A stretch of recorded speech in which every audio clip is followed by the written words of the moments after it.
The best service businesses to start. In this video, I'm going to show you 7 real businesses that you can start today. Real businesses with tangible work, real customers, and real margins that you can start without a degree or anything like that, ranked from number 7 to number 1. I used 4 different variables to determine the rankings in this list: startup cost, customer accessibility, income ceiling, and scalability. So what is startup cost? That means that everything on this list costs under $5,000 to start a real version.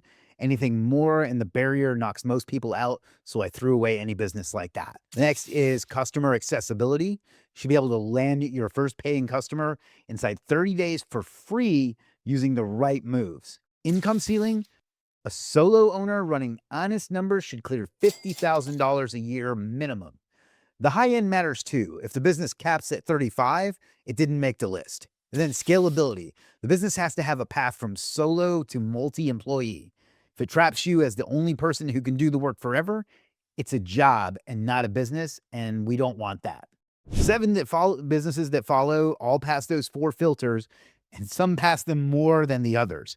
That's the ranking. Number 7 is a handyman business. This is the lowest barrier on the list because if you can fix things, you can start. I've never run a handyman business myself because I can't fix a damn thing, and that's why I need businesses like this to exist.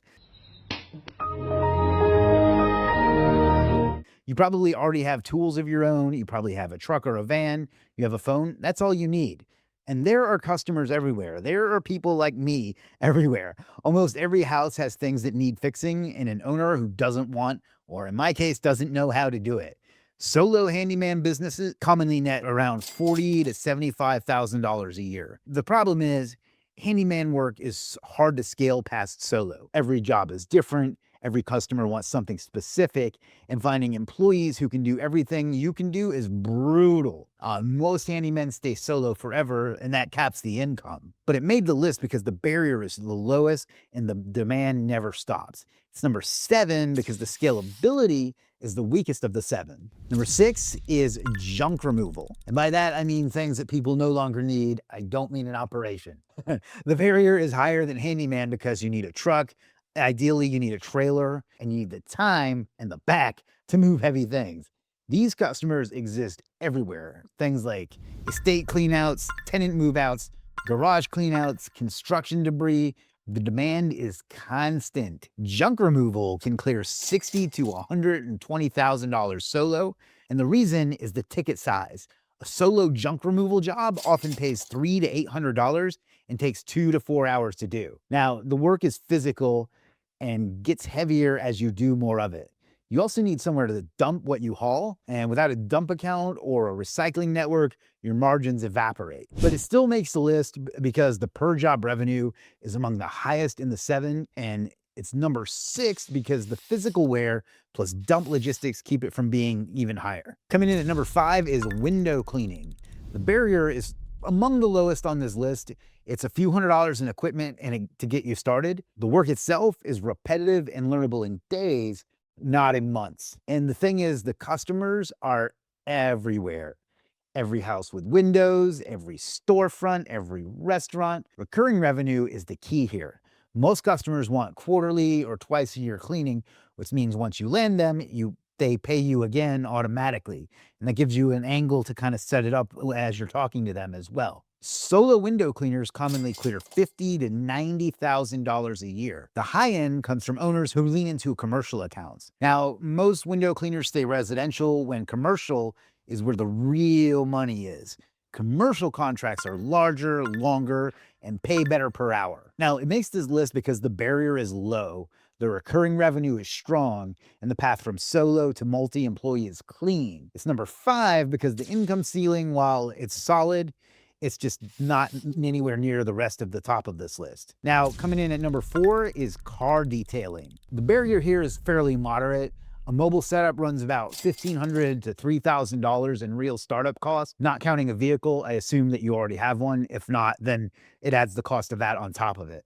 The customers exist in every market, the acquisition is a little bit harder than it looks because the market is competitive because the barrier looks low, so lots of part-timers crowd in and undercut the businesses on price. Now, the median for car detailers as employees is around 35,000, but as an owner, the realistic solo range is 50 to 70,000 if you price right and pick the right customer type. Multi-employee shops can clear six figures in profit relatively easily. But the problem is that most new detailers compete on price and become the cheap option in their area, but the detailers who actually make money go premium. Things like paint correction, ceramic coatings, fleet contracts, they refuse to be the cheapest in town, and that's why they win. And it made this list because the premium ceiling is real, and the B2B angles, business to business angles, things like dealers, off lease, are really strong. It's number 4 because the entry-level version is overcrowded, and it's easy to fail at if you make a couple of key mistakes. Now, sliding in at number 3, we have pressure washing. The barrier is low.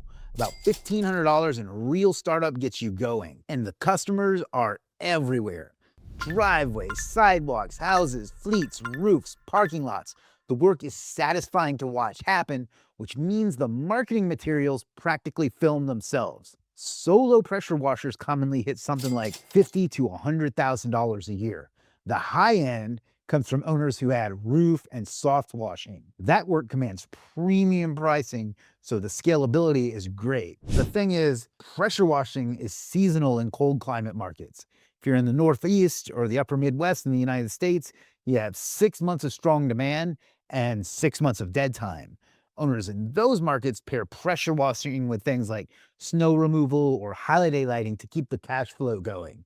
The reason it made this list because the margins are strong, the equipment is simple, and the visual appeal of the work makes the marketing so much easier than most trades. It's number 3 because the seasonality holds it back from a top 2 spot. Now we're getting into the top 2, and number 2 is lawn care. Barrier is really low if you already have a truck and a lawnmower. Real startup runs $2,000 to $4,000 for a starter kit, including a commercial mower, a trimmer, a blower, and an edger. And the customers are everywhere with grass.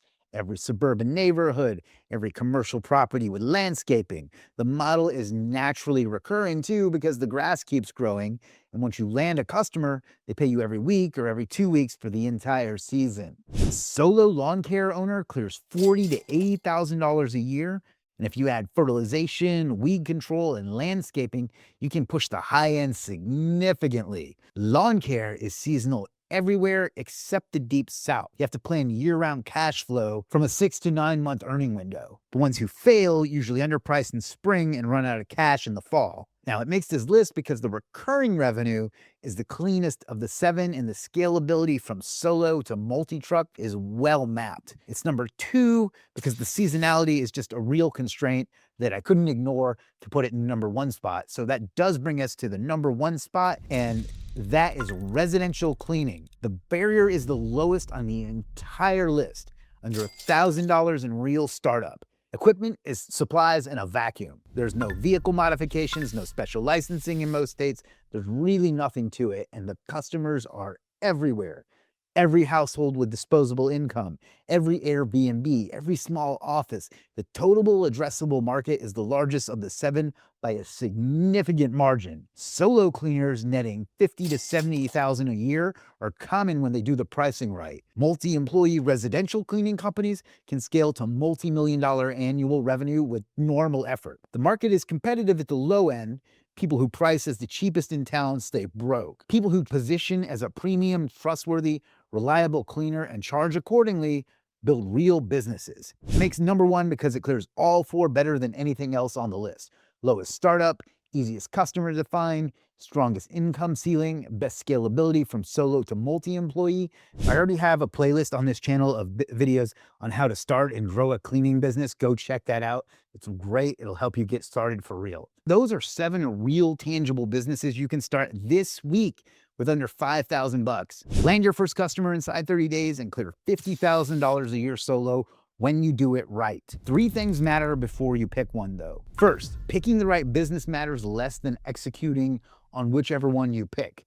The number 1 business on this list with bad execution loses to the number 7 business with good execution every single time. Second, none of these are instant. The first customer can come from one conversation with someone you know, but real income takes months. If you need to pay the rent next week, none of these are the answer. Third, the hardest part of any of them is the same: pricing and customer acquisition, not the work itself. The detailers who fail aren't bad at detailing. The cleaners who fail aren't bad at cleaning. They fail at customer acquisition and they fail at pricing. So don't let those two things be what trips you up. On this channel, I cover each of these 7 in depth. The cleaning playlist is already up, 5 videos walking through exactly how to start one. The car detailing playlist is dropping this week as well, with the same depth. The rest follow over the coming weeks and months. Find the playlist for whichever business you'd actually start, or just go watch them all and go deep, and that is your next step.